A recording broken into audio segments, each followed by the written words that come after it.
HB26-1061. Van Gervent in on HB26-1061.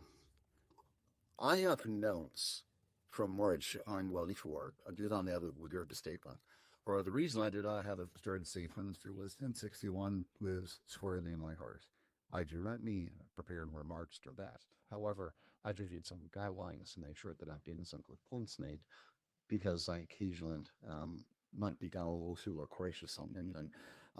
Busy enough perhaps, and I also be a riskier, but I want to make sure that the points are being taken care of here. You also receive the fact sheet program that I distributed. I hope that you then came to read it. If you haven't yet had a chance to read it, I would encourage you for you because there are some facts on there. That's not necessarily, some sort of, it's something else put together by a lobby group. Those are facts that are cutting the straight off the streets. Those are facts that are coming straight from the grassroots. Those are facts that are coming straight from the intellectual and development of those people. And I'd like to sure lift up that you have not trying to review those. I was asked early on, and where did this bill come from? What lobby group runs this bill? I want you to look over whether it's my left shoulder or right shoulder. And when you see the folks back here and they're about to testify, that's where they still come from. Did that come from a lobby group? I work on this still over the interim with individuals from the Wellspring community directly. This is coming directly from the intellectually and knowing disabled community. I think that's very important to know. So what is Wellspring? You do a little bit of background. Wellspring is an organization in Council Rock, Colorado that is my one municipality out of the elected district. Senator Perdera and Sam Pyrie have people even so panel eagles just served in his Castle Rock in there. But a few years ago, the county, Douglas County, had the opportunity to purchase a La Quinta hotel that had been sitting vacant, as I believe a lot of Quinta hotels tend to do these days. And it could have been sold to a developer that could put in, regular apartments. But the county saw an opportunity. Then, along with the county, so did the Douglas County Nelson Burger Show and the town of Castle Rock saw an opportunity to reuse and bring inclusive housing into that area. So we're able to make that happen. There's an investment from the Douglas County Commissioners. There's an investment of the town of Castle Rock by taking impact fees to ensure that they were able to make this happen. And the community has absolutely tried.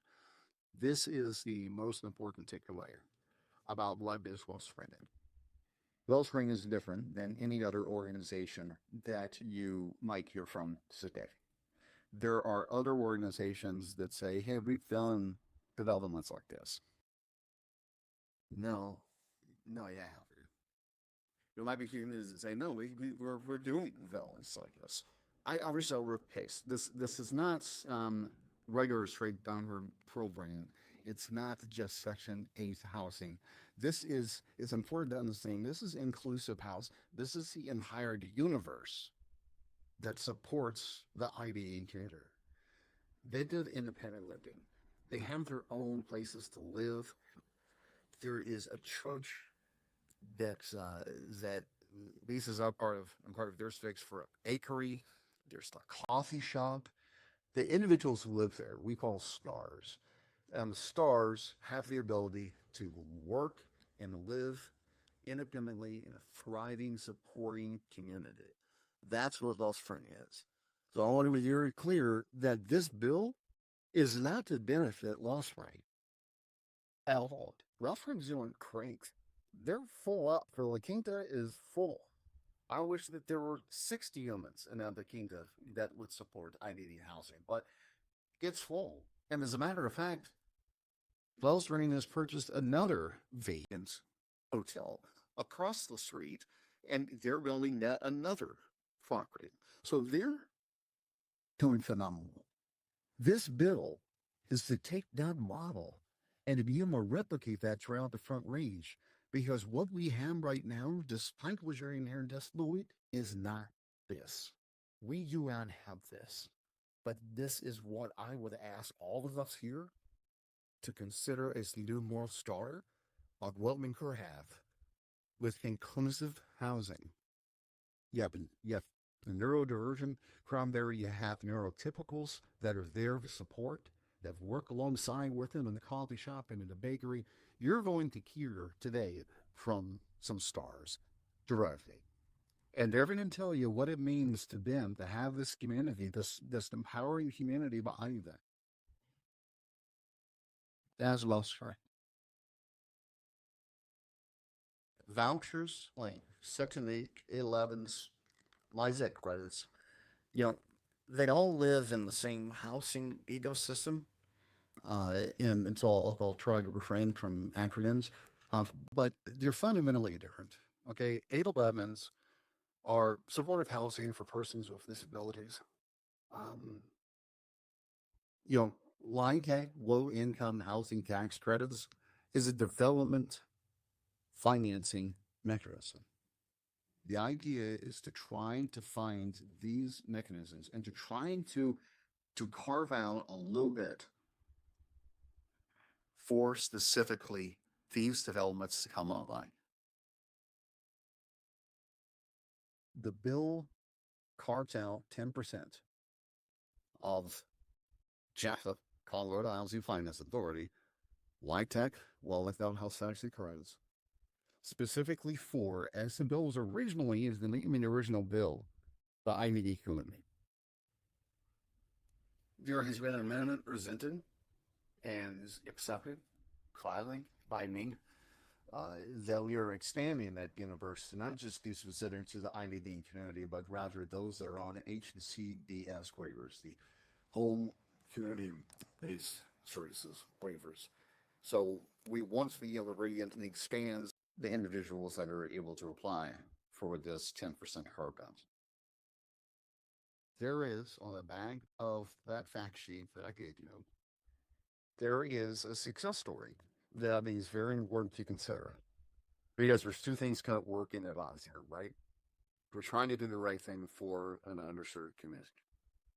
Colorado Housing Finance Authority doesn't want to be legislative mandate. I get it. I totally get it, right? So they're going to stay in opposition to this. However, keep in mind that the 10% allocation that we're asking for that HCBS waiver community goes right back into CHAFA's funding mechanisms. It rolls right back in if it's not used. The program is not in any way injurious to Colorado Housing Finance Authority. They will come up and they will argue that, hey, you've got a system. You've got this QAP system. Also on your fact sheet, RC stats to tell you why the IDD community and HCBS waiver community within that system. They're unfairly put into a competition with some of these other groups because the LIHTC group, the people that can apply for that, is fairly vast. So all we're asking is to carve out some of that to spur development. Yes, every single development that has come before the Housing Authority has been approved. It's like 7 and 7. I sit back and I wonder how many more of these could we possibly have? Because at this point, we have 20,000 members of the IBD community that are living with parents that are 60 years of age or older. Those parents are struggling right now. Those parents are nervous, understandably, about what's going to happen to their IBD child when they're no longer able to care for them. Wellspring will have the ability in communities, inclusive, empowering communities like Wellspring, when we're able to pull more of these throughout the Twin Range, will be that answer. Will be that answer to that crowd. That's just the 60+ crowd. There was such a need. This list for Wellspring show up immediately. You'll hear from some members of the administration out of Wellspring.